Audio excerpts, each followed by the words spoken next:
Both the Ravens and Browns are coming off of narrow Week 1 losses, while I have Baltimore avenging that loss in Week 2, 29-17. Let's talk about Derrick Henry for a moment. He had 169 yards and 2 touchdowns overall, with 134 of those yards and both touchdowns coming outside the tackle. That's an 11.2 average. He and Lamar together averaged 10 yards per rush in Week 1, 24 rushes, 239 yards, and 3 rushing touchdowns. Henry to the 30, Henry to the 20, the King to the 10, touchdown! One of the games I'm most looking forward to is the Bengals matching up against the Jags. I have Cincinnati staying perfect, winning this one 27-21. The Bengals had 7 yards of total offense in the second half against the Browns in Week 1. Seven total yards in 2 quarters. That's insane. And for the game, Jamar Chase was held to just 2 receptions and 26 yards. 3 of his bottom 5 yardage games have come against the Browns, aka do not expect that to continue. Same thing with Brian Thomas Jr. on the other side. More receptions, more yards in this matchup. A classic NFC East tilt between the Cowboys and Giants results in a projected 7-point win in my model, Cowboys 26, Giants 19. Now, Dak Prescott went 8 of 11 for 68 yards under pressure in Week 1, and even though his stats don't really show it, he played really well. Remember, CeeDee Lamb had 2 drops in the fourth quarter that really could have changed a lot of things. Intended for Lamb, who dove for the football, and he could not hold on. The Cowboys defense played exactly 0 snaps of man coverage against the Eagles in Week 1. Interesting, maybe that changes. Why? Well, Russell Wilson went 6 of 16 for 62 yards against man in Week 1 against Washington. He was also pressured on 53% of his man dropbacks, and he had a time to throw of 2.49 seconds, aka he didn't have a chance. The Chicago Bears head to Detroit to take on the Lions in a battle of NFC North teams looking for their first win. Who gets it? My model says the Lions get back on track 28-21. Let's look at something weird that happened in the first game that could potentially change in this one for the Lions. And that's Jared Goff throwing downfield.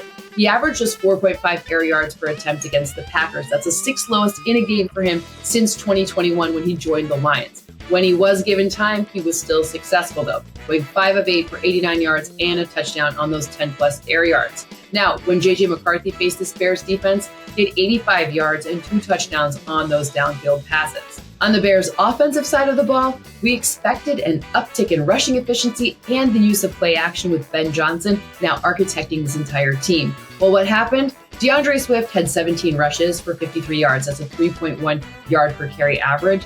That's not so helpful. And the Bears ran play action on just 21% of dropbacks. Last season, for reference, Goff led the NFL at a 37% rate. What does this all mean? If the run game doesn't become more efficient, perhaps it will be harder to execute the Ben Johnson offense. In this AFC East divisional matchup, I had the Patriots upsetting the Dolphins 22-21. In Week 1, Drake May threw the ball 46 times. Ramondre Stevenson, he led the team's rushing attack with 7 whole attempts. And by the way, he only earned 15 yards off of them. This needs to be more balanced and the run game needs to be a bit more efficient. But the Dolphins defense, they also need to shore things up very quickly after giving up 418 yards to Daniel Jones and the Colts in Week 1. Despite no Brock Purdy or George Kittle, I still have the San Francisco 49ers going on the road to New Orleans and picking up the win 21-20. Now, the 49ers injuries are a concern, but Christian McCaffrey looked great in Week 1.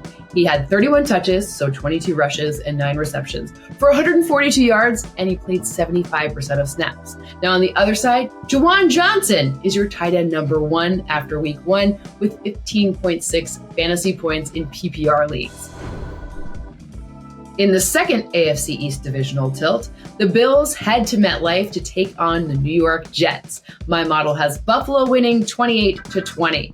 Let's talk about Josh Allen for just a second here, because he just had his 7th career game with 2 or more passing touchdowns and 2 or more rushing touchdowns. 7. He's done that 7 times. Keon Coleman had a career-high 11 targets and 8 receptions in Week 1. That is just his 2nd career 100-yard game. Now, Josh Allen and Justin Fields are quarterback 1 and quarterback 2 in fantasy through Week 1. Seattle heads to Pittsburgh in a game my model forecast to be very close, as in just a 1-point win for the Steelers, 21-20. Aaron Rodgers in week 1 went 8 of 10 for 71 yards and had 3 touchdowns using play-action passes. That's his first game with 3 touchdowns on such passes since at least 2016. On the other side, Jackson Smith-Njigba accounted for 83% of the Seahawks receiving yards and 91% of the team's total air yards. They went back to Smith-Njigba and he beat Green. The Rams face the Titans in a game where my model projects a 5-point win for Los Angeles, 23-18. Matthew Stafford's average time to throw in week 1 was 2.42 seconds. That's his 3rd fastest in a game since joining the Rams in 2021. The strategy to get the ball out quickly probably has a little bit of something to do with having an injured back, or at least recovering from an injured back. As for the Titans, they had the chance to upset the Broncos in Denver last week, despite having 13 penalties and 2 turnovers. The numbers weren't eye-popping or crazy, but Cam Ward had some moments of excellence, which lead me to believe and project that by the end of the season, he is your offensive rookie of the year. The Carolina Panthers head to Arizona to take on the Cardinals. My model says Arizona wins 26-19. Despite battling an illness, Kyler Murray went 8 of 10 for 71 yards and 2 touchdowns against the Blitz in week 1. Now that was the Saints Blitz. What happens when those Carolina Panthers try to blitz Trevor Lawrence? He went 6 of 8 for 66 yards and a touchdown. So perhaps the blitz for Kyler Murray will also be successful. Also, Murray had 3 designed runs in week 1. Welcome back, designed runs. We haven't seen this many in a single game since week 8 of last season. In an all-horse matchup, I have the Broncos winning 23-18 in Indianapolis. The Broncos were lucky to escape with a win in week 1. They had 4 turnovers. 3 of them were committed by Bo Nix. But rookie RJ Harvey was a bright spot. He broke off a 50-yard run, and everyone loves explosive plays. J.K. Dobbins did outsnap him 37-22, but look for that to change as the season goes on. Now, Daniel Jones for the Colts played exceptionally well in week 1, specifically against Too High. He went 14 of 15 for 170 yards and a touchdown versus split safety coverage. Now, Denver uses such a coverage on 38% of dropbacks. That's what they did. We'll see if they adapt that or if not in this matchup. In a rematch of Super Bowl 59, I have the Chiefs and Eagles with the closest score projection of the week. Chiefs ever so slightly edge out and avenge their Super Bowl loss 23-22. Now, Jalen Hurts in week 1, his scrambling, gorgeous. 63 yards on 9 scrambles and 2 touchdowns. He only attempted 1 pass of 10-plus air yards. And by the way, it was a 51-yard completion to Jahan Dotson.